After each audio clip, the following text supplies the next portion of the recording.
네, 시작하겠습니다. 오늘은 로마서 29번째 시간입니다. 하나님의 의는 율법, 씨 가진 열매와 선지자들, 광명체들로 확증해야 한다. 로마서 3장 21절에서부터 22절까지 말씀입니다.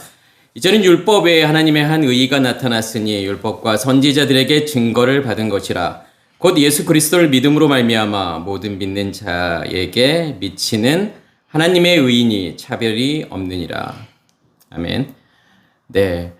일단, 이렇게 설교의 맥락을 좀 이해하시려면 제가 지난주에 이제 어떤 거에 대해서 말씀을 드렸는지를 먼저 이야기를 하고, 그 다음에 이제 이어서 좀 설명을 하도록 하겠습니다. 먼저는, 지난 시간에 제가 말씀드렸던 것은 율법의 행위로는 의롭게 될 수 없다. 이렇게 이야기하고, 율법으로는 죄를 깨달음이라. 이렇게 말을 하니까, 사람들이 어떻게 오해할 수도 있냐면, 그래, 율법의 행위를 율법을 내 행위로 열심히 지킨다고 해서 그렇게 해서 의로워지는 건 아니고, 율법을 하나님께서 우리에게 주신 이유는 죄가 무엇인지, 죄를 깨닫기 위해서 주신 거야. 이렇게 이해할 수도 있잖아요. 그런데 이 본문 내용은 그러한 이야기가 아니라는 거죠. 그래서, 먼저는 율법의 행위라고 하는 게 과연 뭘까? 그러니까 제가 율법이라는 단어가 나오면, 그러니까 이제 그거를 헬라어로는 노무스라는 단어를 쓰고 히브리어로는 토라라는 단어를 쓰잖아요. 그런데 이 율법이라는 단어가 나오면 우리는 뭘 생각해 보셔야 되냐면, 그러니까 단순하게 우리는 그 성경에서는 뭐 모세오경이라던가 이것을 토라라고 하는 것이 아니라, 토라라고 하는 것은 법이잖아요. 근데 법이라고 하는 것은 무엇이라고 생각하시면 좋냐면 어떤 질서고 체계라고 생각하시면 좋을 것 같아요. 그래서 어떠한 질서와 체계를 이야기하느냐를 보셔야 돼요. 근데 성경에서는 뭐라고 이야기를 하는 거냐면 우리 안에 두 개의 나무가 있다라고 이야기를 하죠. 선악의 지식의 나무가 있고 생명나무가 있고, 그 나무라고 하는 것이 어떤 질서를 이야기하는 거고 체계를 이야기한다라는 거예요. 그러니까 선악의 지식의 체계를 이야기하는 거냐, 그러한 의미에서의 토라를 이야기하는 거냐, 아니면 생명나무라고 하는 하나님의 의식의 체계를 이야기하는 토라를 이야기하는 거냐를 먼저는 생각해 보셔야 된다는 거예요. 그냥 기계적으로 뭐 토라, 율법이 나온다고 해서 하나님의 말씀, 뭐 모세오경 이렇게 생각할 것이 아니라 어떠한 법을 이야기하는 건지.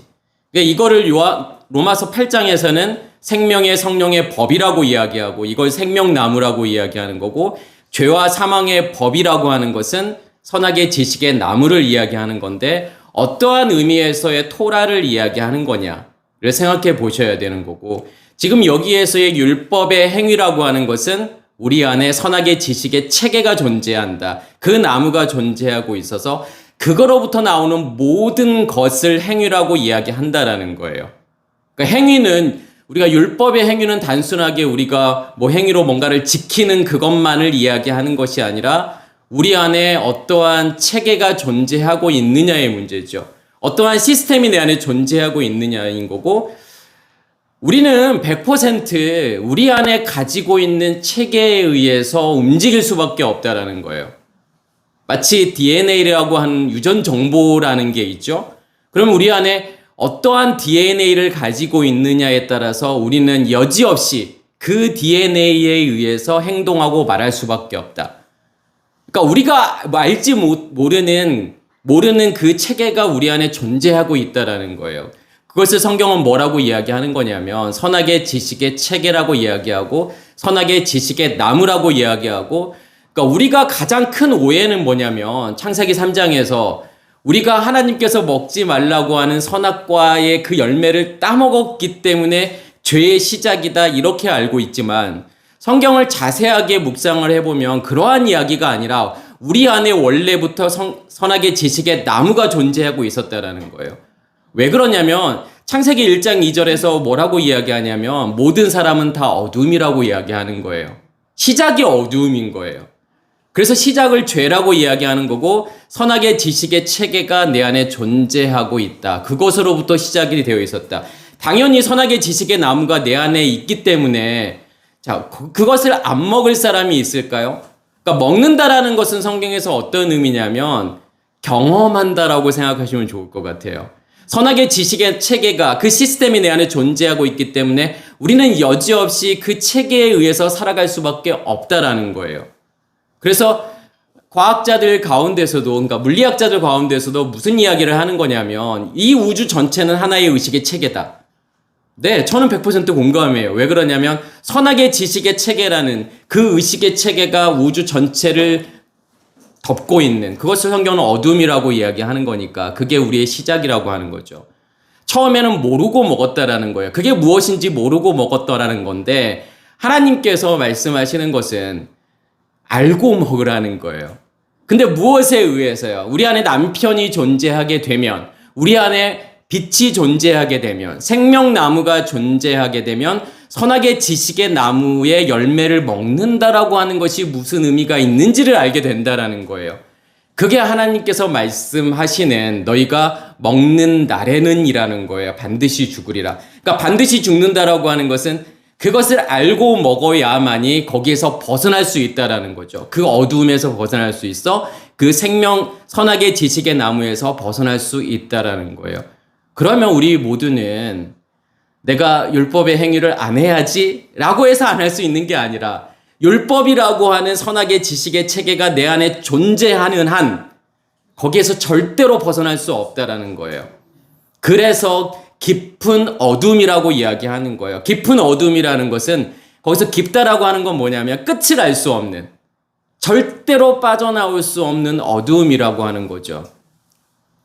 그렇기 때문에 거기서 나오는 모든 것들을, 그러니까 선악의 지식의 체계, 그 나무에서 나오는 우리의 감정, 느낌, 생각, 의미들, 우리의 거기서 나오는 의지들, 이 모든 것들을 다 무엇이라고 이야기하는 거냐면 율법의 행위라고 이야기하는 거고 그것을 죄라고 이야기하는 거예요.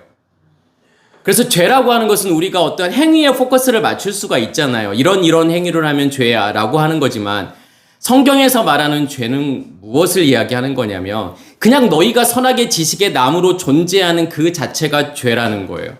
그래서 제가 그런 이야기를 계속 말씀을 드리잖아요. 그냥 아무것도 안 하고 있어도, 그냥 숨만 쉬고 있어도 죄라고 하는 거. 아니, 숨 안 쉬고 있어도 죄인 이유는 뭐냐면 그 체계가 내 안에 존재하고 있기 때문에. 그러니까 그것을 이해하셔야 돼요. 성경에서 이 말씀하시는 모든 사람이 다 죄인이다라고 하는 것을 이해하셔야 돼요. 그러니까 이거를 이해를 못하니까 나는 착하게 살았는데, 나는 법 없이 살았는데 왜 나를 성경은 굳이 죄인이라고 할까? 그러한 의미가 아니라는 거예요. 내가 아무리 착하게 살고 도덕윤리적으로 완벽한 삶을 산다고 할지라도 선악의 지식의 체계로 존재하고 있다면 성경은 그것을 뭐라고 이야기하는 거냐면 죄라고 이야기하는 거고, 그래서 모든 사람이 다 죄인이야 라고 이야기하는 거예요. 그 율법의 행위로는 절대로 의로워질 수 없다라는 거죠. 우리는 그래 율법의 행위, 그러면 우리는 무엇을 생각하냐면 바리새인과 서기관들을 생각해요. 그 율법주의자들, 율법을, 하나님의 말씀을 행위로 지키려고 하는 사람들이라고 이야기를 하잖아요. 근데 우리는 다를까요, 사실은요? 그렇지 않다라는 거예요. 우리도 여전히 율법의 행위 가운데 있을 수밖에 없고 하나님의 말씀을 행위로 지키려고 한다라는 거죠. 이런 거는 하라고 했으니까 해야지. 이런 것은 하지 말라고 했으니까 안 해야지. 제가 산상순이 사실은 어려워요. 성경에서 사복음서에서 가장 어려운 부분이 사복음서라고 말할 수 있어요. 그리고 우리가 서신서를 어렵다라고 생각을 한 번도 안 해봤을 텐데 성경에서 가장 어려운 부분을 꼽으라고 한다면 서신서를 꼽아야 맞아요. 왜 그럴까요? 왜 어려울까요? 상식적이지 않기 때문에 어려운 거예요. 제가 양자역학을 말씀드릴 때 양자역학이 가장 어려운 난제는 뭐냐면 왜 사람들이 양자역학을 어려워하냐면 이유는 하나밖에 없어요. 단순히 공식이 복잡해서라기보다는 상식적이지 않아서 그래요. 우리가 상식으로 알고 있는 모든 내용들이 다 깨져요. 그렇기 때문에 양자역학이 어려운 거고, 복음이 어려운 이유는 하나밖에 없어요. 상식적이지 않다라는 거예요. 우리가 기존에 상식적으로 하나님을 믿었던 것들이 다 깨어지는 거기 때문에 사실은 복음이 어렵다라는 거예요. 우리는 서신서를 생각할 때 뭐라고 생각하냐면, 크리스찬으로서 살아가야 될 어떠한 방법이라고 생각을 하잖아요. 교인으로서, 크리스찬으로서, 장로로서, 집사로서, 목사로서 어떻게 살아야 되고, 내가 남편으로서, 아내로서, 아버지로서 어떻게 살아야 되는 것을 이야기하는 것처럼 보이지만 그러한 문제가 아니라는 거죠. 그러니까 산상수훈을 제가 어렵다라고 하는 이유는 뭐냐면, 그러니까 누군가 산상수훈을 듣는다면, 이렇게 성경에 있는 내용을 본다면 어렵지 않은 내용일 수도 있어요. 그래서 간디가 산상수훈을 읽으면서 너무 좋아했던 건 뭐냐면, 진짜 이렇게만 살 수 있다면 너무 좋겠다. 그래서 비폭력을 이야기하고 그랬던 이유가 바로 그런 거예요. 그런데 성경은 그러한 이야기가 아니라는 거예요. 그 말씀을 우리가 선악의 지식의 체계로 듣게 되면 어떻게 할 수 있죠? 마치 그렇게 살아야 되는 것처럼 생각할 수 있어요. 예수께서 이렇게 말씀했으니까 나도 그것을 실천하면서 살아야지. 네, 율법의 행위예요, 그게요. 오른뺨을 치는 자에게 왼뺨도 들여대라고 하니까 누군가 나의 오른뺨을 치면 그래 왼뺨도 들여대라. 그러니까 더 수준 높은 도덕 윤리를 요구하는 것처럼 보이잖아요. 그게 아니라 그냥 복음이라는 거예요. 누가 나에게 오른뺨을 때리면, 그러니까 무슨 이야기를 하고 싶은 거냐면 그게 눈에는 눈, 이에는 이라는 거예요. 그 누군가가 누구겠어요? 하나님께서 우리의 눈을 빼실 거라는 거예요. 눈을 상하게 하실 거라는 거예요. 그러니까 눈에는 눈이라는 뜻은 뭐냐면 눈 대신에 눈이라는 거예요. 손 대신에 손인 거고 발 대신에 발이라는 거죠. 우리가 가지고 있는 눈, 손, 발, 그걸 하나님께서 상하게 하실 거라는 거예요. 때리실 거라는 거예요. 그리고 하나님의 것으로 다시 주겠다라는 뜻이에요. 그게 눈에는 눈, 이에는 이, 손에는 손, 발에는 발이라는 뜻이고, 오른뺨을 치는 자에게 하나님께서 나에게 오른쪽을 때리실 거라고 하는 거죠. 내가 가지고 있는 거, 내가 옳다고 하는 것을 하나님께서 치실 거고, 그리고 하나님께서 다른 것으로 주실 거라는 내용이라는 거예요. 그 복음을 이해하지 못하면 여전히 우리도 그렇게 살아갈 수밖에 없죠. 나를 고발하여 속옷을 달라는 자에게 겉옷까지도 줘라. 우리는 이 말씀이 들려지는 순간 기계적으로 어떻게 생각하게 되겠죠? 그래, 어려운 사람들, 누군가 나에게 속옷을 달라고 하는 자에게 속옷뿐만 아니라 그 이상의 것도 해줘 라고 생각할 수 있잖아요. 그런데 그러한 내용이 아니라는 거예요. 하나님, 여기에서 그래서 속옷과 겉옷이라는 개념이 성경에서 무엇을 말하고 있는지를 보셔야 돼요. 속옷이라고 하는 것은 의식의 체계를 속옷이라고 이야기하는 거예요. 그게 그럼 어떠한 속옷을 입고 있느냐의 문제겠죠. 선악의 지식의 나무인 건지, 생명나무라고 하는 속옷을 입고 있는 건지.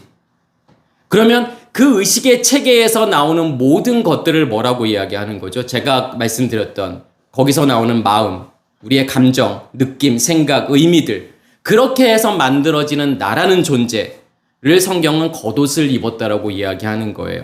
그래서 겉옷이라고 하는 개념은 한마디로 이야기하면 속옷의 확장을 겉옷이라고 해요. 성경에서는요. 그러면 어떠한 속옷을 입었느냐에 따라서 당연히 그거에 맞는 겉옷을 입을 수밖에 없다라는 거죠. 그러니까 선악의 지식의 나무라는 속옷을 우리가 입고 있으면 그것에서 나오는 겉옷이라고 하는 것을 입을 수밖에 없고, 그 겉옷을 뭐라고 이야기하는 거냐면 율법의 행위라고 이야기하는 거예요. 하나님께서 원하시는 것은 누가 나를 계속해서 고발할 거라는 거죠? 하나님이요. 하나님의 말씀이 나를 계속 고발해서 무엇을 뺏어가겠다고 하는 거냐면 속옷을 뺏어가겠다라는 거예요. 선악의 지식의 체계를 없애시겠다라고 하는 거고, 거기서부터 나오는 모든 것들, 그 겉옷까지도 줘야 된다라는 것이, 그 겉옷까지도 다 없애시겠다라고 하는 거죠. 이 말씀을 행위로 지킬 수 있을까요? 절대로 행위로 지킬 수 없다라는 거죠. 그래서 율법을 지킨다라고 하는 거는, 토라를 지킨다라고 하는 것은 우리는 뭐라고 생각을 하죠? 뭐가 토라를 지킨다고 생각하죠? 뭔가 해야 되는 것들을 리스트를 만들고 하지 말아야 되는 리스트를 만들어 놔요. 모세오경에서. 해야 될 거 248가지, 하지 말아야 될 거 365가지, 613가지 리스트를 만들어 놓고, 이거 하나님께서 하라고 했으니까 꼭 해야지, 이거 하지 말라고 했으니까 안 해야지. 우리는 하지 말라고 하는 것을 안 하고 하라고 한 것을 하는 것을 율법을 지킨다라고 생각하지만, 하나님께서 말씀하시는 토라를 지킨다라고 하는 거, 그래서 제가 토라가 무엇인지를 보라고 하는 이유가 그거예요. 토라는 그냥 하나님 자신이에요. 예수 그리스도 자신을 토라라고 이야기하는 거예요. 그러면 토라를 지킨다라고 하는 건 무슨 의미가 있을까요? 토라를 간직하는 게 지키는 거예요.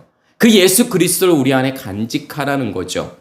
그러면 그 예수 그리스도는 우리 안에서 일하실 거라는 거고, 그 예수 그리스도가 우리 안에서 자신의 영역을 계속 넓혀 가실 거라는 거고, 나를 완전히 덮어버리실 거라는 거죠. 그게 토라를 지킨다라고 하는 거예요. 선악의 지식의 체계를 가지고서 우리가 토라를 지킨다라고 하는 것과 생명나무를 가지고서 예수 그리스도로 토라를 지킨다라고 하는 것은 완전히 다른 이야기를 하고 있다라는 거예요. 복음이 무엇이고 율법이 무엇이냐라고 물어본다면, 내가 선악의 지식의 체계로 하나님의 말씀을 그러니까 리스트업 해놓고 그것을 지키려고 하는 거를 우리는 그걸 율법이라고 이야기하는 거고, 복음이라고 하는 것은 제가 전에도 말씀을 드렸던 것처럼 그냥 하나님 자신이 우리 안에 존재하고 있어서 그 하나님께서 우리 안에서 영역을 넓혀 가시는 거예요.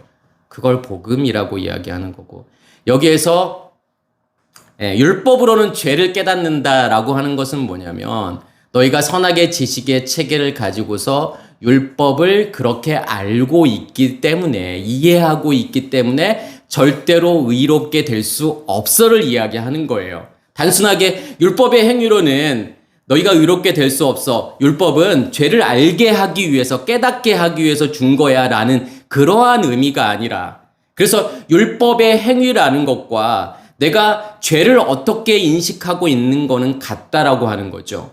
우리는 뭐를 죄라고 이야기하는 거냐면, 앞에서 제가 말씀을 드렸던 것처럼 하나님께서 하라고 하는 거 하고, 그러니까 하라고 하는 거 안 하고 하지 말라는 거 하는 것을 우리는 죄라고 생각을 하지만, 성경은 그것을 죄라고 이야기하지 않는다라는 거죠.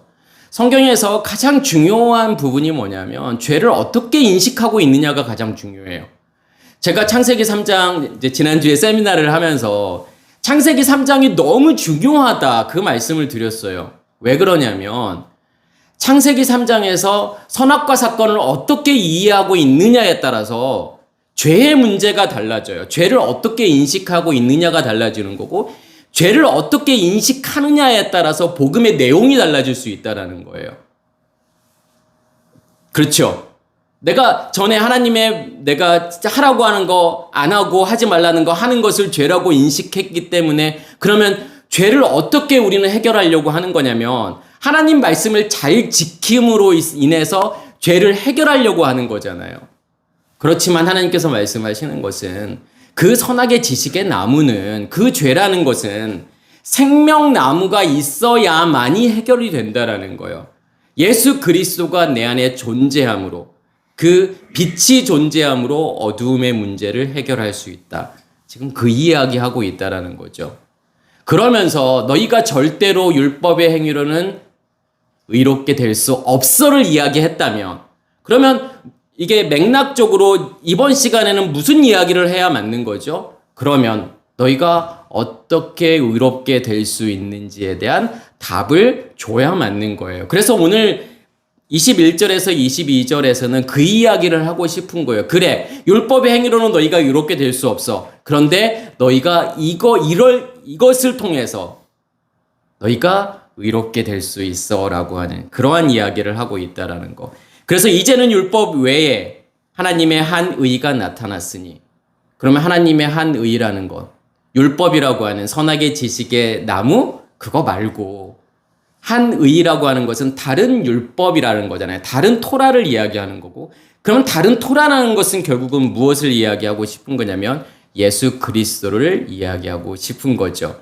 그래서 한 의가 나타났으니라고 이야기하는 거고, 그래서 창세기 2장 9절에 보면 여호와 하나님이 그 땅에 보기에 아름답고 먹기에 좋은 나무가 나게 하시니 동산 가운데에는 생명나무와 선악을 알게 하는 나무도 있더라.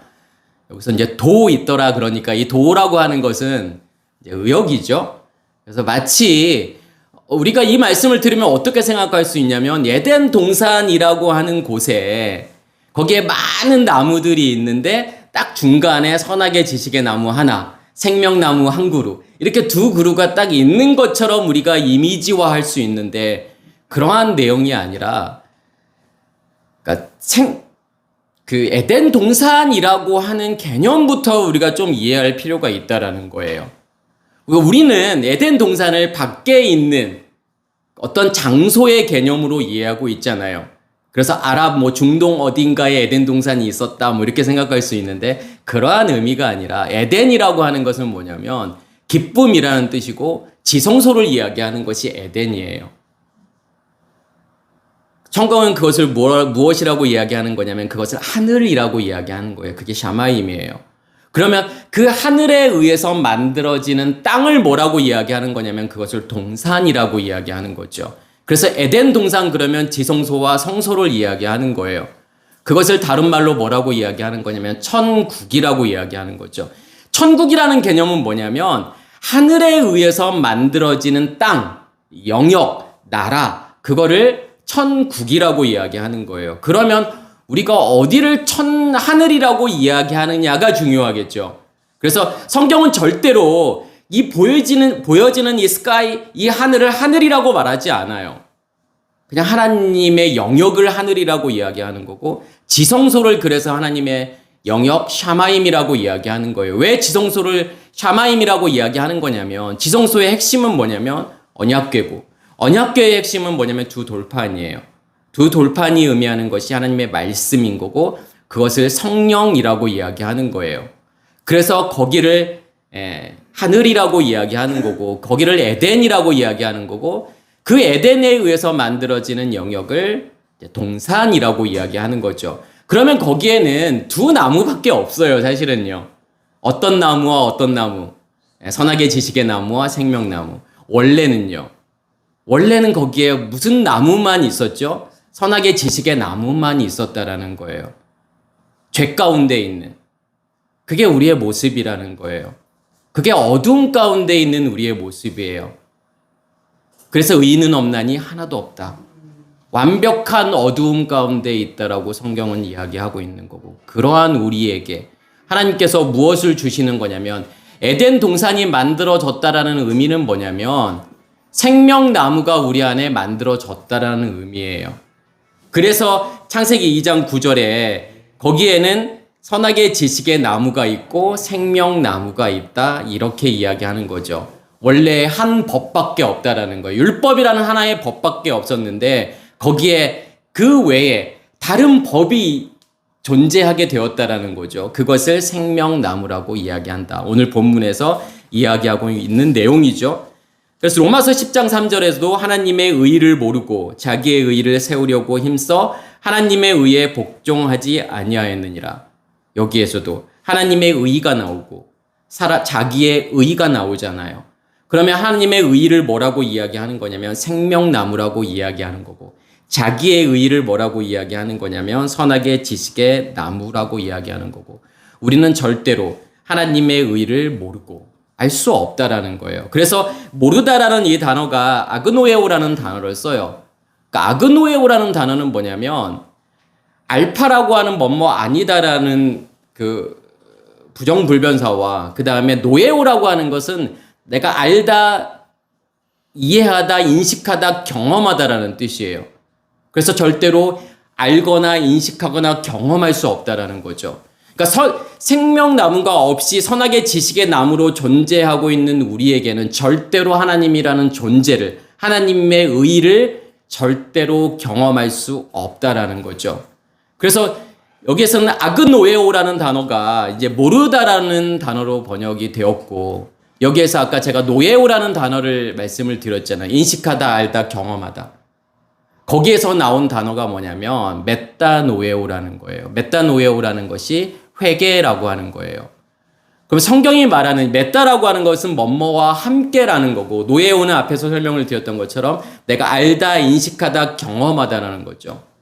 그러면 회개라고 하는 건 뭘 이야기하는 걸까요? 우리는 회개를 내가 잘못했던 거를 하나님께 열거하는 것을 회개라고 생각을 하잖아요.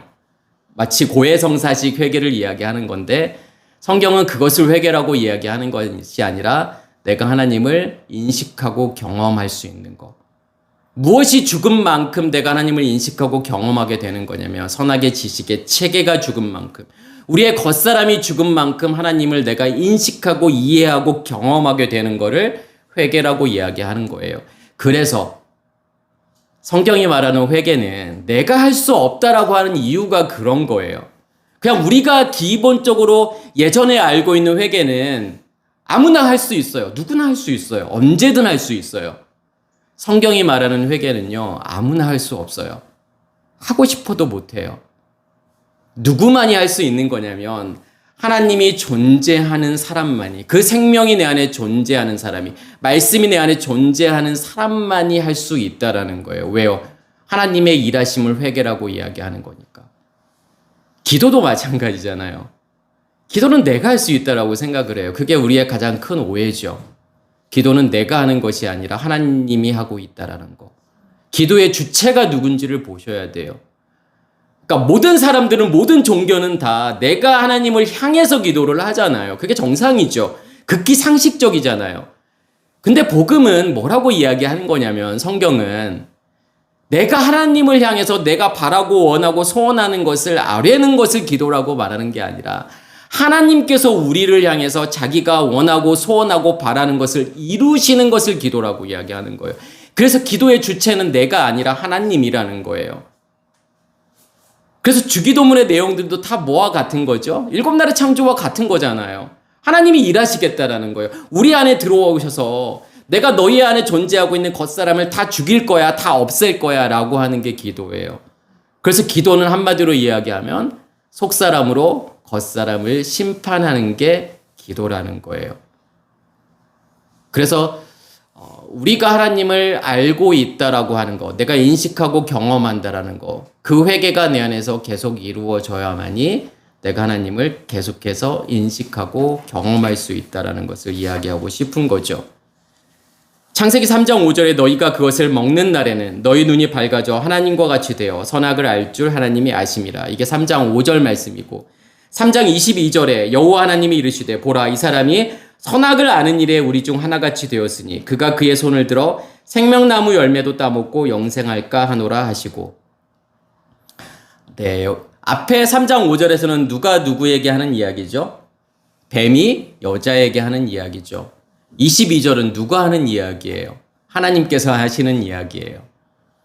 그러니까 뱀은 뭐라고 이야기하죠? 너희가 이것을 먹게 되면 선악을 알게 될 거야.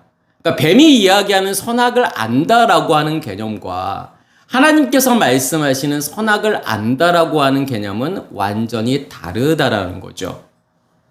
뱀이 이야기하는 건 뭐죠? 그러니까 우리가 이 내용은 제가 이번에 그 창세기 3장 이제 세미나 때 했던 이야기에 했던 내용들이고, 뱀이라고 하는 것과 여자, 남자를 사실은 제가 뭐라고 말씀을 드렸냐면 하나로 볼 수 있어야 된다라고 말씀을 드렸어요. 우리의 겉사람은 뱀을 살아요. 그래서 우리의 겉사람은 계속 우리를 미혹하고 속일 거라는 거고, 우리의 속사람은 남자와 여자를 살게 되죠.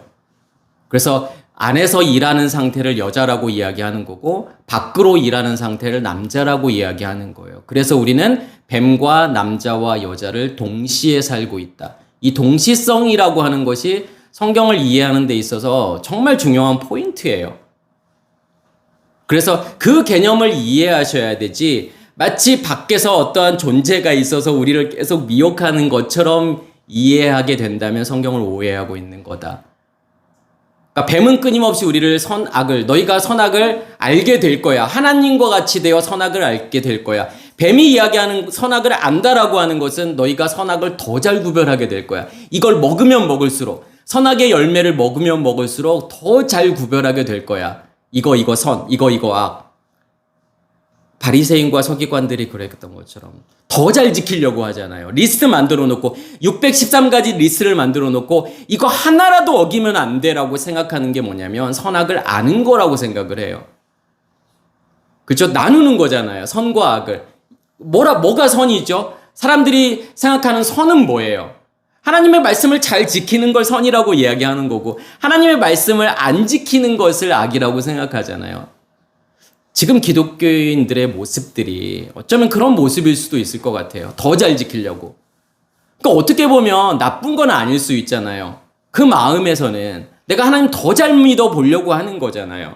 더 잘 섬겨볼까? 어떻게 하면 하나님 말씀을 내가 하나라도 놓치지 않고 다 철저하게 지켜볼까라고 하는 그 마음이 사실은 그게 좀 제일 안타까운 것 같아요.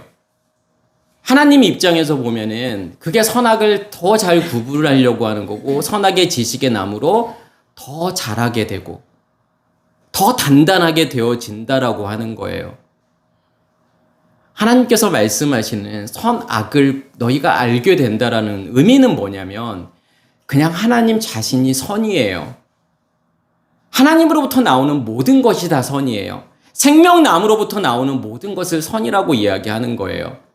그러면 뭐가 선이냐면 하나님의 드러나심을 선이라고 이야기해요. 하나님께서 7날의 창조 가운데서 끊임없이 뭐를 말씀하시는 거냐면 좋았더라 좋았더라 계속 키토부 계속 말씀을 하시잖아요. 그러니까 뭐가 하나님께서 그렇게 좋은 거죠? 이 땅을 만들어 놓고 와 내가 정말 만들었지만 너무 잘 만들었는데 뭐 자기 칭찬인가요? 아니요. 그냥 7날의 창조라는 걸 통해서 하나님이 계속해서 끊임없이 드러나게 되잖아요. 아침이 되고 저녁이 되니 아침이 되고 저녁이 되니 우리의 겉사람은 죽게 되고 우리의 속사람은 계속 드러나게 되고 하나님 입장에서는 그것을 선이라고 이야기하는 거예요. 그럼 악은 뭐죠? 그 선이라는 하나님을 통해서 나의 겉사람을 보는 거 당연히 보일 수밖에 없죠. 그 선악의 지식의 체계가 내 안에 존재하고 있었구나.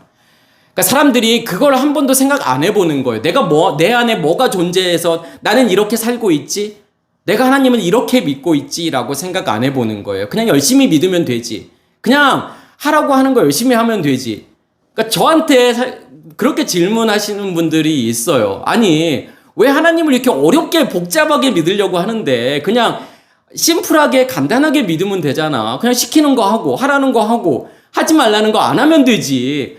왜 굳이 거기에서 어떤 의미를 찾으려고 하고 뭐 복음이 무엇인지 뭐 헬라어 쓰고 히브리어 써가지고 왜 이렇게 복음을 복잡하게 만들어 놓는데라고 이야기하지만 그런 문제가 아니라는 거예요.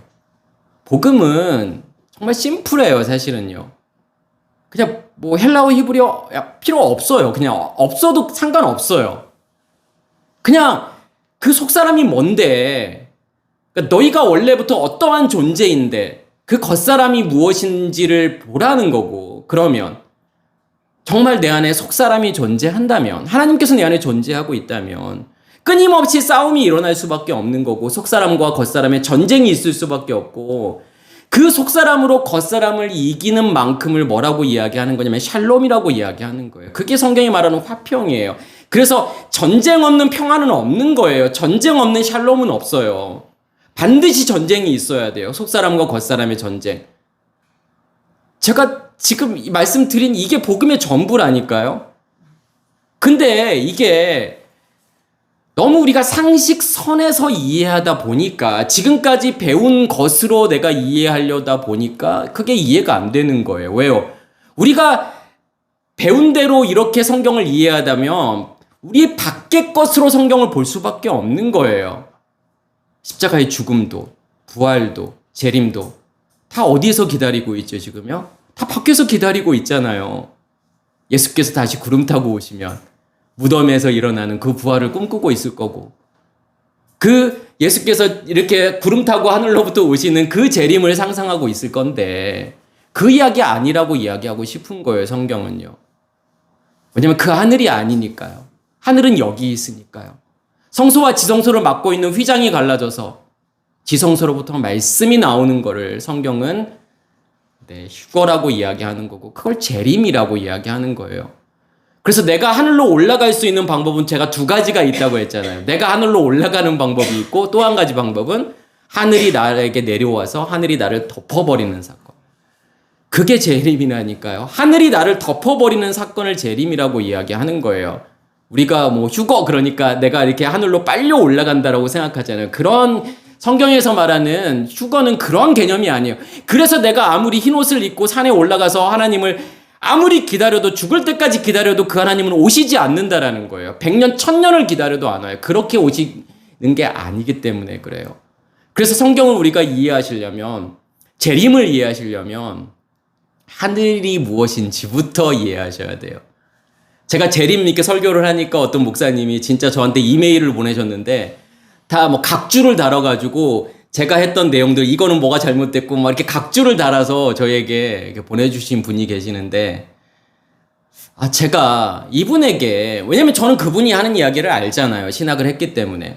근데 그분은 제가 하는 이야기를 모르고 있기 때문에 제가 말하는 하늘이 무엇인지 이 개념부터 다시 설명을 해야만이 재림이 무슨 의미가 있는 줄을 알게 되기 때문에 라는 거죠.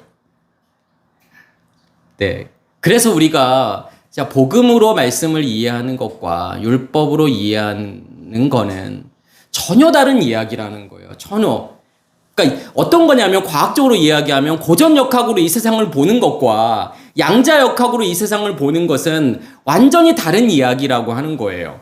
절대로 이해할 수 없는. 이 세상의 원리, 왜 이 세상이 이렇게 돌아가지? 라는 것을 절대로 고전역학으로는 이해할 수 없다라는 거예요. 마치 우리가 겉보기에는 고전역학에 의해서 움직이는 것 같이 보이지만 양자역학이란 원자 단위의 세계에서는 전혀 다른 방식으로 작동하고 있다라는 거예요. 그렇기 때문에 그 천재 물리학자인 아인슈타인조차도 양자역학을 받아들이지 않아요. 끝까지요. 왜요? 너무 상식적이지 않으니까. 그러니까 복음이라고 하는 것은 좀 그러한 관점이라는 것을 좀 생각하시면 좋을 것 같다. 그래서 우리가 복음을 이렇게 제대로 보지 못하는 것들은 너무 당연하다 저는 생각해요. 왜 그러냐면 제가 세미나 때도 계속 말씀을 드렸던 내용인데 못 알아들으라고 주신 말씀이니까 오해하라고 주신 말씀이에요. 사실 그렇게 보셔야 돼요. 성경은요. 그래서 예수께서도 비유를 말씀하시면서 왜 비유로 말씀하십니까? 라고 제자들이 물어보니까 예수께서 뭐라고 말씀하시죠? 야, 니네들 못 알아들으라고 내가 비유로 말하는 거야. 그게 성경이에요. 내가 성경을 국어사전적인 의미를 가지고서 이해했다? 네, 절대로 이해할 수 없는 마치 암호화 같은 거라고 생각하시면 돼요. 그래서 성경은 기본적으로 우리가 복음을 더 잘 깨달으라고 주신 게 아니다라고 생각을 하셔야 돼요. 절대로 이해하지 못하라고 주신 거다. 이렇게 성경을 이해하셔야만이 맞아요. 마태복음 5장 20절에 보면 내가 너희에게 이르노니 너희 의가 서기관과 바리새인보다 낫지 못하면 결코 천국에 들어가지 못하리라. 너희의 의가 있고 서기관과 바리새인들의 의가 있잖아요. 그러면 그게 뭐죠? 서기관과 바리새인의 의라고 하는 거는요. 선악의 지식의 체계가 가지고 있는 최상의 의를 서기관과 바리새인의 의라고 이야기하는 거예요. 우리가 서기관과 바리새인들을 저 율법주의자들 이렇게 이야기하지만 그 사람들은 정말 대단한 사람들이에요. 그러니까 예수님 당시에도 기록적으로 보면 수많은 바리새인들이 십자가에 죽었어요. 왜 죽었냐면 자기의 신앙을 지키기 위해서요. 내 목숨보다도 나는 내 신앙, 하나님을 믿는 게 더 소중해 라고 생각하고 그 신앙을 지키기 위해서 정말 많은 바리새인들이 죽었어요. 감히 우리는 쫓아가지도 못하죠. 성경에서의 서기관과 바리새인들은 제가 여러 번 말씀을 드리지만 하나의 세트처럼 움직이잖아요. 그래서 율법을 이야기할 때 항상 서기관과 바리새인들을 이야기해요. 그러면 서기관과 바리새인들을 어떻게 이해하시면 되냐면 서기관이라고 하는 것은 사페르라는 단어예요. 이 사페르라는 단어는 그러니까 서기관이라는 단어가 서기관이라는 사람은 필사하는 사람이죠. 성경을요. 사본들을요. 뭔가 쓰다 새기다 사파르. 그러면 무엇이 내 안에 새겨져 있는지를 보셔야 돼요. 어떠한 시스템이 내 안에 새겨져 있는 서기관을 이야기하는지를 보셔야 돼요. 그래서 그거를 나무라고 이야기하는 거예요. 그러니까 서기관, 여기서 서기관 그러면 뭐라고 생각하시면 되는 거냐면 선악의 지식의 나무. 그 나무로부터 모든 나오는 결과물을 뭐라고 이야기하는 거냐면 바리새인이라고 이야기하는 거예요. 그게 파라시예요. 파라시라고 하는 것은 나누다 분리하다. 뭐과 뭐를 계속 나누는 거죠. 선과 악을 계속 끊임없이 나누는 거예요. 왜요? 내 안의 의식의 체계가 그렇게 되어져 있기 때문에.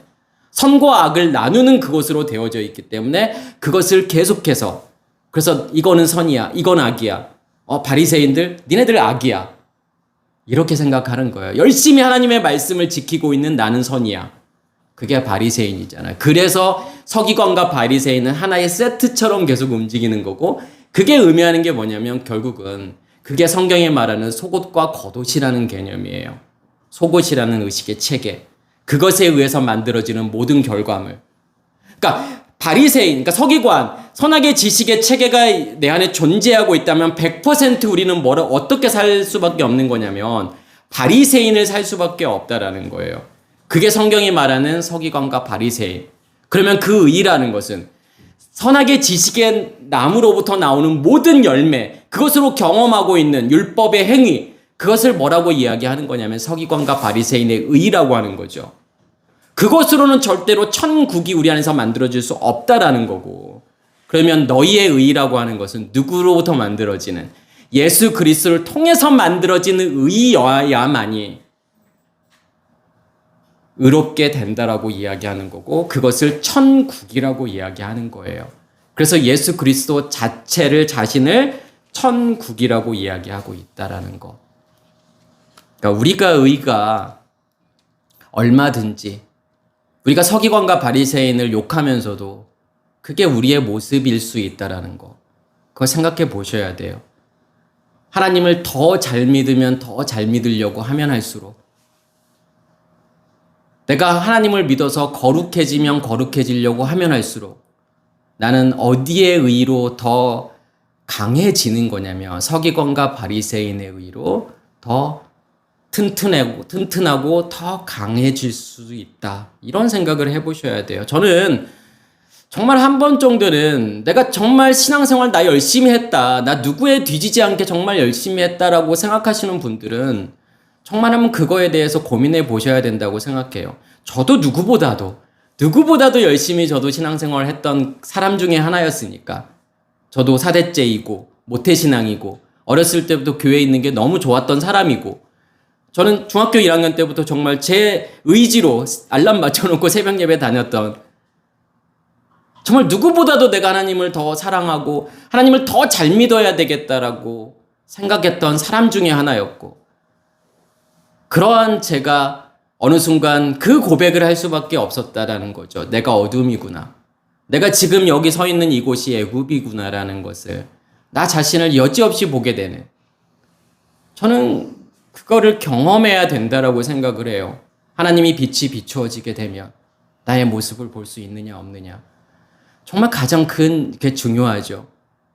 그걸 성경은 뭐라고 이야기하는 거냐면 베레시트라고 이야기하는 거예요. 태초라고 이야기하는 거예요. 하나님의 시간이 시작이 된 거예요. 그렇지 않으면 우리는 창세기 1장 2절을 평생을 살아갈 수밖에 없다.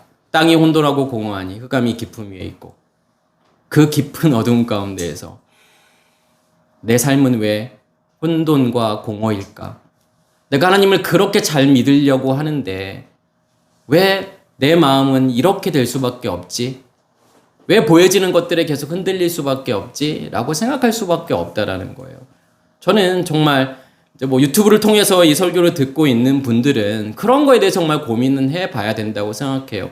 당연한 것을 당연하다고 생각하지 않았으면 좋겠어요. 내가 신학에서 이렇게 배웠으니까, 내가 목사님을 통해서 이렇게 공부했으니까 그게 당연하겠지, 그게 맞겠지. 그런 게 어디 있어요? 영생에 관한 건데 나에게 있어서 가장 중요한 문제를 이야기하고 있는데 그렇게 절대로 대충 할 수 없다라는 거예요. 계속 고민해 보셔야죠. 정말 그게 맞는 걸까? 내가 정말 맞는 신앙생활을 하고 있는 걸까? 내가 가지고 있는, 내가 생각하고 있는 이 믿음이라고 하는 게 정말 맞는 걸까라는 것을 저는 끊임없이 고민해 봐야 된다고 생각을 해요.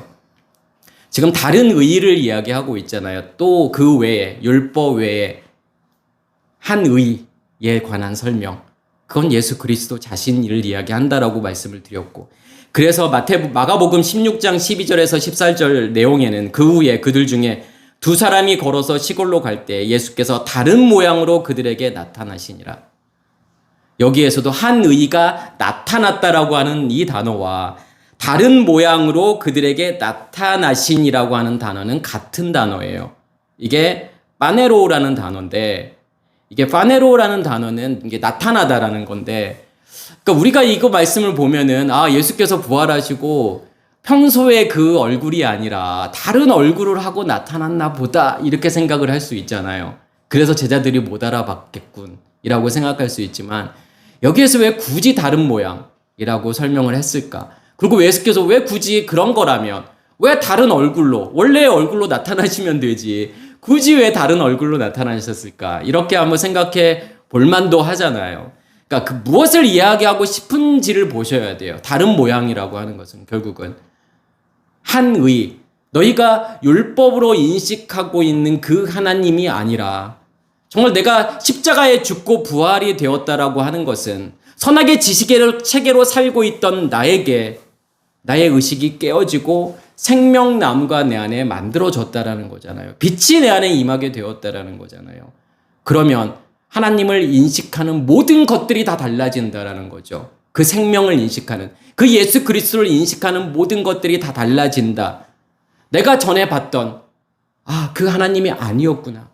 내가 전에 그렇게 알고 있던 그 말씀이 아니었구나라는 것을 알게 되는 것을 지금 다른 모양이라고 이야기하는 거예요. 다른 모양으로 나타났다 이렇게 번역을 한 거죠. 그렇게 설명하고 있는 거예요. 어떤 다른 얼굴로 이상한 그런 얼굴로 다시 나타났다. 그것을 이야기하고 싶은 것이 아니다. 라는 거. 자, 그러면서 율법과 선지자들에게 증거를 받은 것이라. 율법과 선지자라는 개념도 되게 중요하죠. 그러면 그 한 의라고 하는 그 예수 그리스도가 어떻게 우리 안에서 확증되어져 가는지를 보여주는 거. 그러니까 예수 그리스도가 내 안에 존재하셔서 어떠한 의미가 있고 그리고 그 예수 그리스도가 내 안에 존재하고 있다. 내 안에서 영역을 넓혀 가시고 있다라는 것을 어떻게 확증해야 되느냐를 설명하고 있는 두 단어가 율법과 선지자라는 개념이라는 거죠. 그래서 여기에서 율법이라고 하는 것은 토라인데, 그러니까 예수 그리스도 자신을 이야기하는 거죠. 근데 이 율법과 선지자를 이해하기 위해서는 사실은 창세기 1장에 나오는 내용들을 이해하셔야 돼요. 그 토라가 뭔지, 그 생명나무가 뭔지, 그 생명나무를 여기서는 뭐라고 이야기하는 거냐면 율법이라고 이야기하는 거예요. 단순하게 율법과 선지자 그러니까 율법 그러니까 토라, 모세오경, 또 선지자 그러니까 선지서, 이사야, 예레미야, 에스겔, 다니엘, 호세아서부터 말라기까지의 모든 성경 전체, 구약 성경 전체를 율법과 선지자라고 이야기하는구나라고 이해하셨다면 그러한 내용이 아니라는 거예요. 우리 안에서의 율법과 선지자를 이야기하는 거고 그 율법이라고 하는 토라는 결국은 생명나무의 씨 가진 열매를 이야기하는 거예요. 예수 그리스도를 통해서 만들어지는 열매. 생명나무. 그것을 지금 토라라고 이야기하는 거고 그러면 내가 생명나무가 내 안에 그 씨 가진 열매가 내 안에 만들어졌다. 성경은 그것을 영의 몸이라고 이야기하는 거고 그러면 그 씨 가진 열매를 넷째 날에서 뭐라고 이야기하는 거냐면 그거를 메오로트 광명체들이라고 이야기하는 거죠. 내가 씨 가진 열매로 준비가 되었다라는 것은 이제 세상을 향해서 비출 준비가 되었다라는 거예요. 그게 광명체예요. 그래서 큰 광명체와 작은 광명체를 이야기하는 거죠. 그래서 작은 광명체라고 하는 것은 결국은 우리가 태양을 큰 광명체라고 이야기하고 달을 작은 광명체라고 이야기하면 그렇게도 설명할 수 있어요. 당연히요. 그 차이점은 뭘까요? 내 안에 씨 가진 열매로 준비되어져 있다라는 자체를 성경은 큰 광명체라고 이야기하는 거예요. 빛이 내 안에 존재하고 있어요. 어디에서 나오는 기름 부음에 의해서, 지성소로부터 나오는 기름 부음에 의해서 내 마음 땅에 불이 타고 있으면 그걸 뭐라고 이야기하는 거냐면 그것을 큰 광명체라고 이야기해요. 그럼 작은 광명체는 뭘 작은 광명체라고 이야기하는 거냐면 우리의 마음 땅에 불이 타고 있는데 기름 부음이 어디에서 임하느냐의 문제예요. 밖에서 임하게 되면 만나를 통해서 기름 부음이 임하게 되면 그것은 작은 광명체라고 이야기하는 거고 지성소로부터 말씀이 기름 부음으로 임해서 우리의 마음 땅에 불이 꺼지지 않고 타게 되면 그것을 큰 광명체라고 이야기하는 거고, 내가 누군가에게 빛을 비추어서 그 사람 안에 빛이 간직하고 불이 타게 되었는데, 내가 말씀을 계속 밖에서 공급해줘서 그 불이 타고 있으면 그것을 작은 광명체라고 이야기하죠. 율법과 선지자라고 하는 것은 결국은 우리 안에 광명체가 존재하고 있고, 선지자라고 하는 것은 뭐냐면 말씀을 전하는 게 선지자잖아요. 내 안에 있는 것을 주는 게 선지자예요. 그게 뭐죠? 그게 광명체잖아요. 그럼 여기에서의 율법과 선지자는 한마디로 이야기하는 건 뭐냐면, 너희 안에 그 씨 가진 열매 있어? 네가 정말 광명체로 존재하고 있어? 그러면 너희 안에 있는 것을 밖으로 너희가 줄 수 있잖아. 그걸 선지자라고 이야기하는 거고, 그게 야고보서에서 말하는 행위라고 이야기하는 거예요. 야, 너에게 믿음이 있다며. 그럼 믿음은 뭔데요? 그냥 하나님 자신을 믿음이라고 이야기하는 거고, 그 씨 가진 열매를 믿음이라고 이야기하는 거예요. 그래, 네가 정말 그 씨 가진 열매가 안에 있어? 너희가 정말 광명체야? 그러면 그 빛을 세상을 향해서 비추는 그 행위는 당연히 있어야 되는 거잖아요. 근데 그 행위가 없다? 네가 광명체라고 이야기하면서 세상을 향해서 빛을 못 비추고 있어? 그러면 그 믿음은 없는 거잖아. 그 믿음은 죽은 거잖아 라고 이야기하고 싶은 거예요. 그래서 우리가 오해가 로마서에서의 믿음과 야고보서의 믿음이 다르다라고 생각하지만 같은 거예요. 로마서에서의 믿음은 너희가 그 믿음으로 의롭게 되는 거야. 예수 그리스도로. 그 이야기를 로마서에서 하고 싶은 거고, 야고보서에서는 진짜 그 믿음이 있어? 하나님이 너희 안에 존재해? 그러면 그게 드러나지 않는다면 없는 거잖아. 뭐와 같은 거죠? 한 달란트. 아니, 한 달란트 있다며. 그 하나, 씨 가진 열매 그거 하나 있다며. 근데 땅에 감추어져 있어? 안 드러나고 있어? 야, 그 한 달란트 없는 거야. 와 같은 거예요. 불의한 청지기 비유도 같은 비유예요. 그러니까 불의한 청지기 비유하고 달란트 비유하고 같은 비유라고 생각하시면 돼요. 너 진짜 청지기야? 청지기는 뭐예요? 주인의 것을 가지고 주인의 일을 하는 게 청지기잖아요. 그럼 누가 청지기예요? 광명체들을 청지기라고 이야기하는 거예요. 진짜 그 빛이 네가 있어? 그런데 네가 다른 사람들의 빛을 탕감 못 해주잖아. 그 행위가 안 나가잖아. 그럼 너 청지기 아니야 라고 이야기하고 싶은 거예요. 진짜 청지기라면 빚진 자들의 빚을 탕감해 줘야죠. 그래야 진짜 청지기라고 하는 것을 이야기하고 싶은 거예요. 그러니까 그러한 의미에서의 율법과 선지자를 이야기하는 거예요. 그래서 율법과 선지자는 성경의 전체 맞아요. 율법과 선지자가 예수 그리스도를 이야기하는 것 맞아요. 그런데 그냥 단순히 성경을 이야기하는 것이 아니라 과연 우리 안에 그 율법과 선지자가 존재해? 너희가 진짜 씨 가진 열매가 있고 광명체들의 일을 하고 있어? 그런 일을 하고 있다면 그 의의가 있다라는 게 맞잖아요. 예수 그리스도가 내 안에 존재하고 있다라는 게 맞잖아요. 그것으로 확증하라고 하는 거예요. 무엇으로? 그러니까 내가 율법이고 내가 토라이고 내가 선지자가 되었음을 그것으로 확인하라고 하는 거예요. 그래서 창세기 1장에서 그거 설명하고 있는 거잖아요. 어떻게 율법과 선지자가 너희 안에서 완성되는지.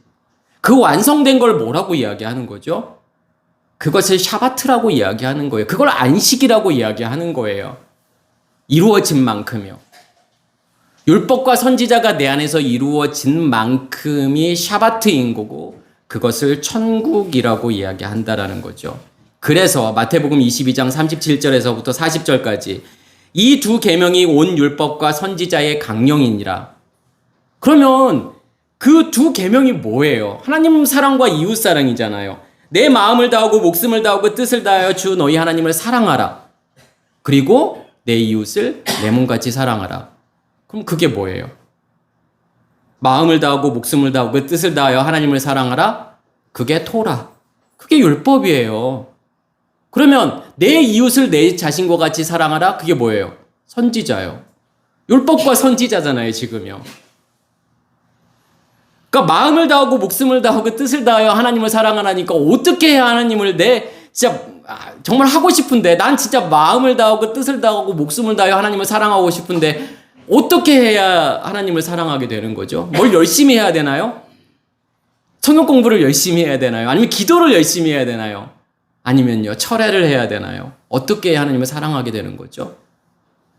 그러니까 내가 사랑하려고 하니까 안 되는 거예요. 절대로 사랑을 못 하는 거예요. 성경에서 하나님께서 너희가 나를 사랑해라고 하는 거는 성경에서의 명령은 약속이에요. 약속은 누가 하는 거냐면 하나님이 하시는 거예요. 나에게요. 그러니까 우리가 하나님께서 성경에서 너 이거 해라고 하면 어떻게 알아들으셔야 되는 거냐면 이건 약속이구나.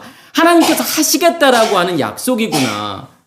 그래서 나보고 하나님을 사랑하라고 하는 게 아니라 내가 너를 하나님을 사랑하는 존재로 만들어 줄게라는 거예요. 마음이요. 레바브잖아요.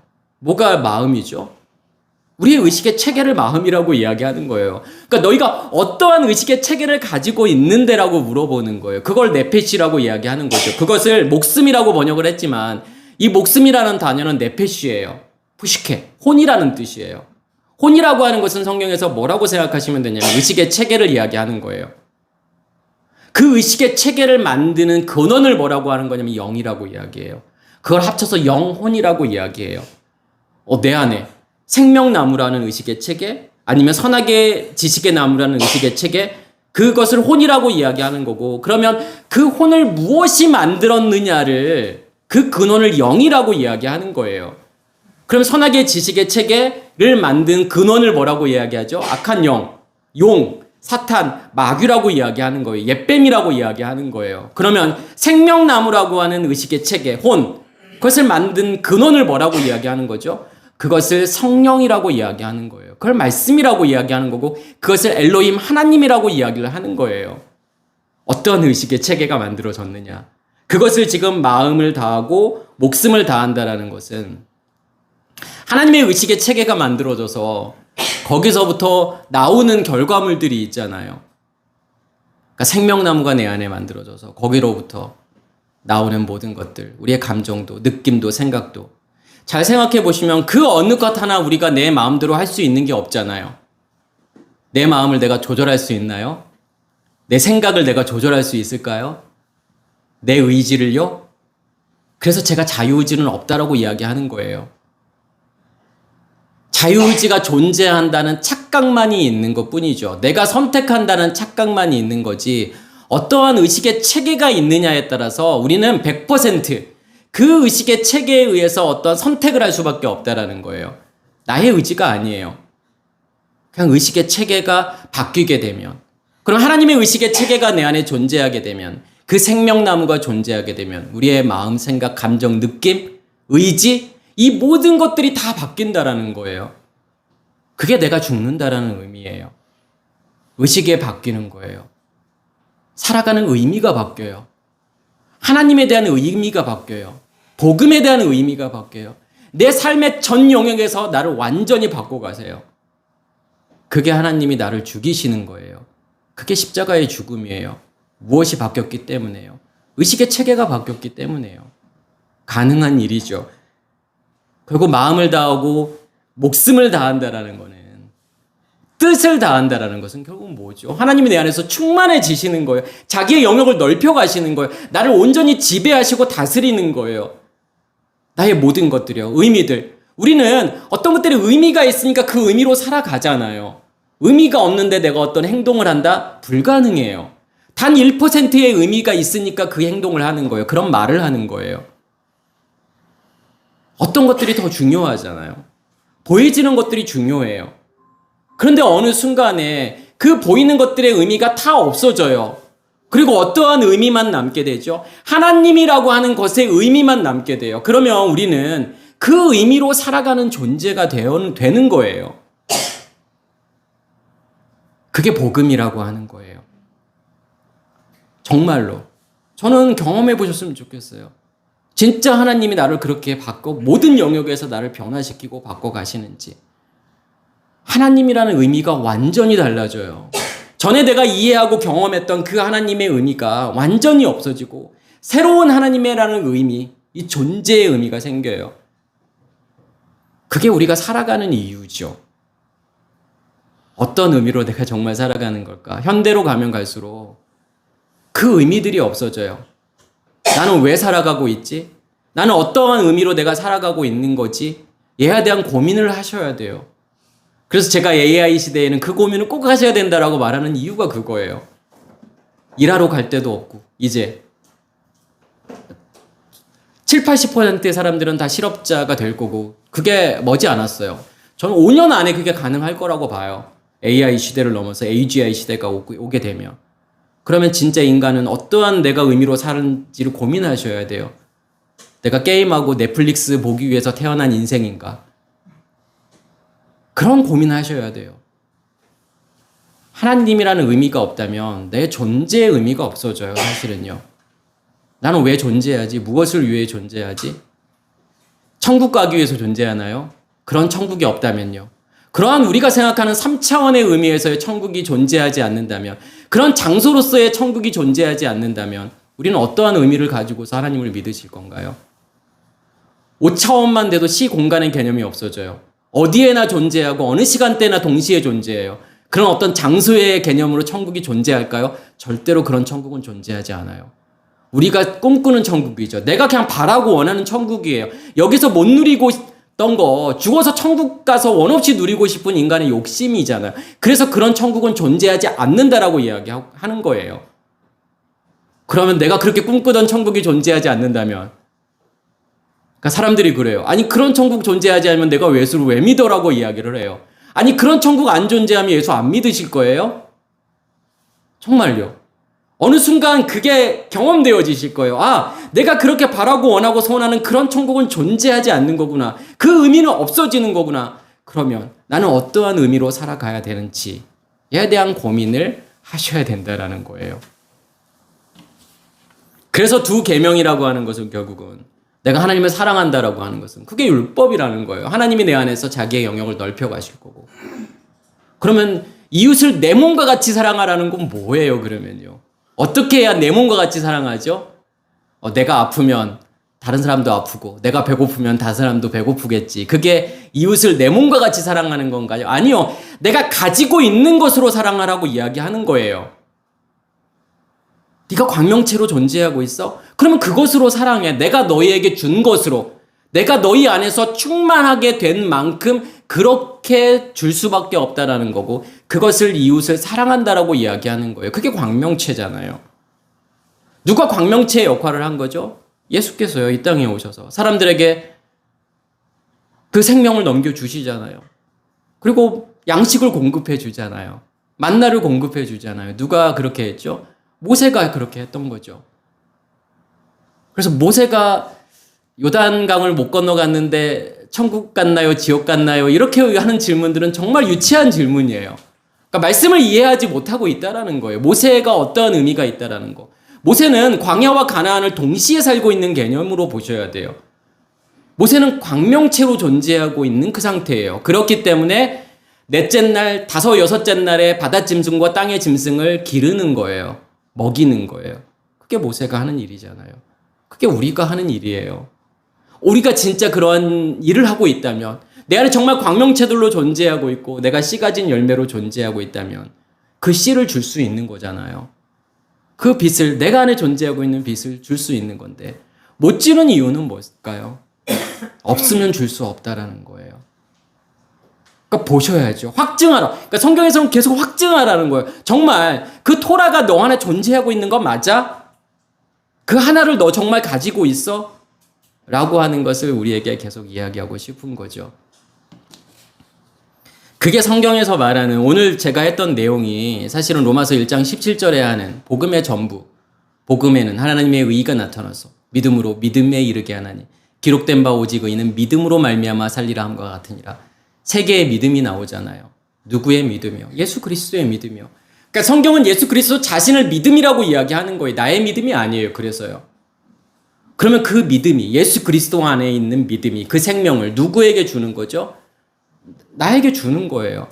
그러니까 예수 안에 생명이 있어라고 하는 것을 믿음으로라고 이야기하는 거고, 믿음에 이른다라고 하는 것은 그 믿음이 내 안에 들어왔을 때 그것을 믿음에 이른다라고 이야기하는 거고, 기록된 바 오직 의인은 믿음으로 산다라고 하는 개념은 결국은 그 믿음이 내 안에서 확장되어져서 밖으로 줄 수 있을 때까지 되어지는 것.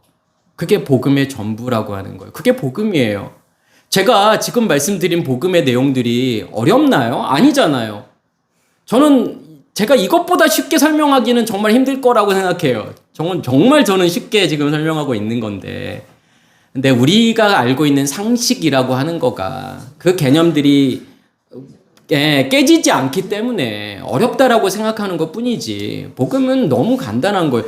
양자역학도 우리가요, 어느 순간 어떤 개념을 좀 이해하잖아요? 그러면 그렇게 생각하는 것보다 어렵지 않아요. 근데 이게 상식적이지 않은 것이 실제로 일어난다라고 하는 그 생각을 가지고 있으셔야 돼요.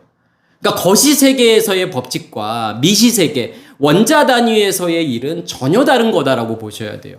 마치 진짜 저는 양자역학을 보면 마치 율법과 복음을 설명하고 있는 것 같아요. 아, 고전역학, 율법. 그러니까 율법으로 이해하고 있는 사람들이 양자역학을 받아들인다라는 것은 정말 힘들어요. 아인슈타인이 그랬던 것처럼요. 아니, 그 세계에서 지금 가장 천재 물리학자, 그럼 우리는 아인슈타인이잖아요. 근데 그 천재 물리학자조차도 뭐 닐스 보어나 이런 사람들이 이야기했던 그거에 대해서 받아들이질 못하는 거예요. 너무 상식적이지 않았어요. 아니, 달이 있는데 달을 내가 안 쳐다보면 어떻게 달이 안 존재한다라는 게 양자역학이에요. 내가 안 보고 있으면 달은 안 존재한대요. 상식적이지 않잖아요. 이해 안 되잖아요. 정상이에요. 그게 정상이에요. 아니, 내가 쳐다보든 안 쳐다보든 달은 존재하고 있어야 맞잖아요. 그러니까 그게 아인슈타인의 생각이, 아니 내가 달을 안 쳐다본다고 달이 없어? 내가 안 쳐다봐도 달은 있잖아. 근데 양자역학에서 말하는 것은 그거예요. 상호작용이 없으면, 관측이라는 게 존재하지 않으면 이 달은 존재하지 않는다라는 것이 양자역학이에요. 뭐 또 다른 개념으로 한다면, 내가 뭐 서울과 부산과 대전, 미국, 내가 동시에 존재하고 있어, 이렇게 말하면 정말 상식적이지 않잖아요. 아니, 내가 서울에 있으면 서울에 있고 미국에 있으면 미국에 있지. 내가 어떻게 LA와 뭐 서울과 부산과 대구에 내가 어떻게 동시에 존재하지? 네, 동시에 존재하고 있다는 개념이에요. 빛이 파동이면서 입자라는 개념이 그런 개념이에요.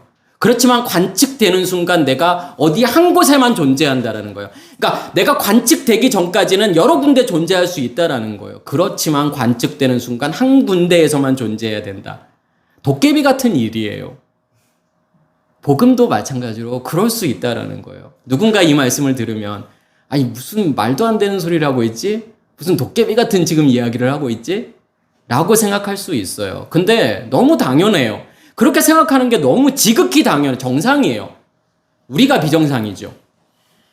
근데 한 번 정도는 그러한 것에 대해서 저는 한번 생각을 해봤으면 좋겠다라는 생각을 하고, 마지막으로 제가 이 내용만 하고 끝내도록 하겠습니다. 지금 벌써 1시간이 넘었습니다. 자, 차별이 없느니라. 그러니까 곧 예수 그리스도를 믿음으로 말미암아 모든 믿는 자에게 미치는 하나님의 의인이 차별이 없느니라. 마치 우리가, 그래, 하나님을 믿는 사람들이, 아니 유대인이나 헬라인이나 다 차별 없이 하나님께서 의롭게 해주는 거지. 그 예수 그리스도를 믿으면 인종하고 상관없이 다 구원받는 거지. 차별 없어라고 이렇게 이해할 수밖에 없잖아요. 네, 당연하죠. 그런데 여기에서는 우리가 예수 그리스도를 믿음으로 말미암아 모든 믿는 자에게 미치는 하나님의 의라는 것은, 그러니까 여기서 예수 그리스도를 믿음으로라고 번역을 했지만 이게 소유격이에요. 예수 그리스도의 믿음이에요, 사실은요. 그러니까 내가 마치, 그러니까 예수 그리스도를 믿음으로라고 번역하는 순간 마치 내가 믿는다라고 생각하는 착각이 들 수밖에 없잖아요. 그런데 그게 아니라 예수 그리스도의 믿음이라는 거예요. 그러면 주체는 누가 되죠? 예수 그리스도가 주체가 되는 거예요. 믿음의 주체가요. 그러면 여기에서의 모든 자들은 우리가 생각하는, 그래, 예수 그리스도를 믿는 모든 사람들이라고 생각할 수 있지만, 성경에서의 복수라는 개념은 항상 좀 그 생각을 하셨으면 좋겠어요. 단수의 확장이다. 그럼 무슨 말이냐면, 그 예수 그리스도의 믿음이 내 안에 존재한다면 모든 자들은, 여기서의 모든 자들이라는 개념은 땅끝이라는 개념으로 보셔야 돼요. 내 전체. 그래서 땅끝을 우리가, 제가 뭐라고 말씀을 드렸냐면, 그 사도행전 1장 8절에 나오는, 오직 성령이 너희에게 임하시면 예루살렘과 온 유대와 사마리아와 땅끝은, 우리가 생각하는 지구의 어느 한 지점을 땅끝이라고 말하는 게 아니라 예루살렘이라고 하는, 그러니까 성령이 임했다라고 하는 자체가 하나님의 영역이 만들어졌다라는 거고 그거를 예루살렘이라고 이야기하는 거예요. 그래서 예루살렘을 하나님의 도성이라고 이야기를 하잖아요. 하나님의 영역. 그 확장을 뭐라고 이야기하는 거냐면 유대라고 이야기하는 거고 그것의 확장을 뭐라고 하는 거냐면 사마르라고 이야기하는 거예요. 사마리아인이라고 하는 거고 그것에 완전히 나를 덮어버리는 거를 땅끝이라고 이야기하는 거예요. 겉사람의 죽음이라고 하는 거죠. 그걸 땅끝이라고 이야기하는 거예요. 그 개념으로 이 말씀을 좀 이해하셔야 돼요. 그 믿음이 내 안에 있어? 그러면 그 믿음을 통해서 하나님의 영역은 내 안에서 계속 확장되어져 갈 거라는 거예요. 나를 완전히 덮어버린다. 이거를 모든 믿는 자라고 이야기하는 거고 모든 믿는 자에게 미치는 하나님의 의인이 차별이 없느니라. 네, 같은 것을 가지고 있다라는 뜻이에요. 그게요. 차별이 없다라고 하는 것은 그러니까 유대인이나 헬라인이나 그러니까 로마서 10장에 그 내용이 나오잖아요. 12절에 보면 유대인이나 헬라인이나 차별이 없음이라. 그 말은 어떤 혈통적인 유대인이나 헬라인을 말하는 게 아니에요. 그러니까 성경에서 유대인, 헬라인은 어떤 개념으로 보셔야 되냐면 헬라라고 하는 것은 확장의 개념으로 보셔야 돼요. 무엇의 확장? 유대의 확장을 헬라라고 이야기하는 거다. 차이가 없다라는 거예요. 같은 것을 가지고 있다라는 거예요. 어떤 것을 가지고 있다라는 거죠? 같은 생명을 가지고 있다라는 거죠. 내가 큰 광명체, 작은 광명체 역할. 나를 통해서 누군가에게 생명이 절어졌다. 같은 것을 가지고 있는 거잖아요. 임마누엘이라는 뜻은 뭐죠? 누라고 하는 것이 우리라는 뜻이에요. 임이라고 하는 것이 함께라는 뜻이고 엘 그러면 하나님이에요. 하나님이 우리와 함께 계시다는 의미가 뭐예요? 보라 처녀가 잉태하여 아들을 낳을 것이요. 그 아들이라는 것을 생명을 내가 가지고 있을 때 하나님이잖아요. 하나님과 나와 공통된 것을 가지고 있을 때 그것을 우리라고 이야기하는 거예요. 그래서 우리라고 하는 것은 나라고 하는 것의 복수를 우리라고 이야기하잖아요. 그러면 우리는 뭐냐면 나의 확장이에요. 그게요. 누구와 누구와요? 하나님과 나의 확장. 그것을 우리라고 이야기하는 거예요. 그러면 그 생명이 있다 그러면 임마누엘이라고 이야기할 수 있다라는 거죠. 그래서 네, 그러한 의미에서의 이제 우리라는 거 하나님께서 뭐라고 말씀하시냐면 우리의 형상대로 그죠? 우리의 형상과 모양으로 사람을 만들자 할 때 이제 사람들이 거기서 우리라는 표현을 하니까 마치 이게 삼위일체의 증거다 이렇게 생각하는데 그러한 의미가 아니에요. 일곱 날의 창조라는 걸 통해서 무엇을 간직한 거죠? 하나님과 나와의 공통된 걸 간직하고 있다. 생명이라고 하는 하나님 자신을. 그러한 의미에서의 형상이라고 하는 것은 뭐냐면 일곱 날의 창조를 통해서 하나님과의 연합된 우리를 형상이라고 이야기하는 거예요. 하나님과 같은 존재. 그래서 우리의 형상이라는 거죠. 우리라고 하는 같은 공통 분모를 가지고 있는 그 형상이라는 뜻이에요. 네, 그러한 의미에서의 차별이 없다라는 거죠. 저는 지금 이 말씀만 하고 좀 마치면 좋을 것 같아요. 내 안에 그 하나를 가지고 있다라는 거, 그 생명 하나를 가지고 있다라는 거, 내가 살아있다라고 하는 가치에 대해서 저는 좀 정말 이야기하고 싶어요. 정말 내가 그 생명이 내 안에 있다면 그 하나라는 가치가 얼마나 절대적인지에 대해서 저는 좀 고민을 해보셨으면 좋겠어요. 없는 사람이라면 굳이 고민할 필요가 없겠지만 그 하나님이라는 생명이 내 안에 정말 존재하고 있다면 그 하나가 얼마나 가치 있고 얼마나 대단한 건지, 내가 살아있다라고 하는 게 얼마나 대단한 의미가 있다라는 거, 그러니까 생물학적으로도 내가 살아있다라고 하는 거, 내 안에 생명이 있다라고 하는 것은 정말 우연으로 설명할 수 없는, 정말 확률적으로 불가능한 일이에요. 정확한 생명의 출현이라고 하는 자체가 정확하게 그 아미노산의 배열, 확률적으로 불가능한 아미노산의 배열이 있어야만이 생명이 출현을 해요. 그러니까 기적 중에 기적이 사실은 생명이 출현이에요. 근데 하나님의 생명을 내가 가지고 있다는 것은 그 기적으로도 다 설명할 수 없는 정말 절대적인 거라는 거. 처음에는 그 의미가 얼마나 절대적인지 잘 몰라요. 처음에 포도원 품꾼에 들어온 사람들은, 품꾼으로 들어온 사람들은 그 한 데나리온의 가치가 얼마나 절대적인 거라는 걸 몰라요. 그냥 내 열심과 노력으로 받는 거지라고 생각하잖아요. 근데 내가 죽으면 죽을수록, 내 겉사람이 죽으면 죽을수록 3시에 오고 6시에 오고 9시에 오고 11시에 오는, 그렇게 11시까지 가는 동안에 내가 나의 겉사람이 죽게 되면 그 하나의 가치가 얼마나 절대적이라는 걸 알게 돼요. 이 하나가 없다면 내가 오늘 하루를 살아갈 수 없다라는 거. 그리고 여기에 이 한 데나리온에 나의 열심과 노력은 단 0.0001%도 들어갈 수 없는 오직 하나님의 은혜라는 거. 와, 이게 정말 놀라운 일이에요. 내가 살아있다라고 하는 것이 결국은 뭐와 연결이 되는 거냐면 그게 자유라고 하는 거예요. 성경에서요. 내가 마음껏 하는 게 자유가 아니고 내가 뭘 안 하는 걸 자유라고 이야기하는 게 아니라 성경에서 말하는 자유는 뭐냐면 그냥 하나님 자신이에요. 하나님이 내 안에 얼마나 절대적이냐에 따라서 내가 그만큼의 자유를 누리고 있다고 생각하시면 돼요. 하나님이라는 의미가 내 삶에서 정말 절대적이라고 생각한다면 우리는 이 세상을 무엇으로 살아가게 되는 거냐면 자유를 가지고 살아가게 돼요. 뭐가 자유죠? 진리를 알지니 진리가 너희를 자유케 하리라. 하나님을 경험하는 만큼이 자유예요. 왜냐하면 그만큼 내가 하나님을 확신할 거기 때문에요. 어떤 확신이요? 하나님께서 내 안에 계시고 나를 100% 이끌고 가실 거라는 확신이요. 사람들이 그 이야기는 누구나 할 수 있어요. 하나님은 그래 내 삶을 인도하시지. 너무 당연하지라고 생각하지만 그 의미가 뭔지 잘 몰라요. 하나님이 내 안에서 경험되어지는 만큼요.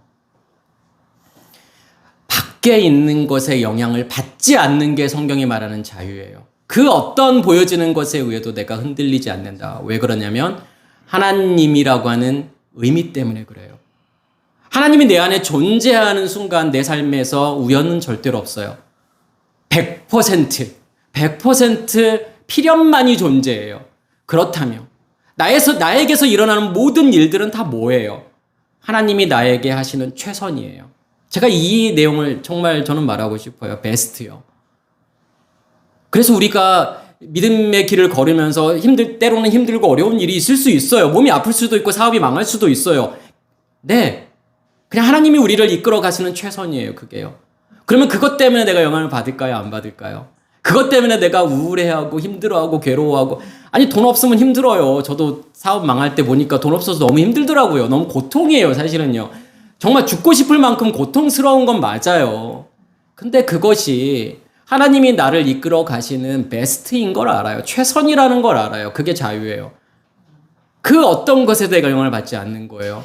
폭풍 치는 뱃속에서 예수께서 주무시잖아요. 그 말은 무슨 말이죠? 그 폭풍의 영향을 받지 않는다라는 뜻이에요. 보여지는 어떤 환경에도 영향을 받지 않는 거. 그게 진리예요. 그게 진리가 나를 자유케 하는 거고, 저는 그 이야기를 하고 싶어요. 정말 그걸 경험했으면 좋겠어요. 그 절대적인 의미, 그 진리가, 그 자유라고 하는 것의 절대적인 의미가 뭔지.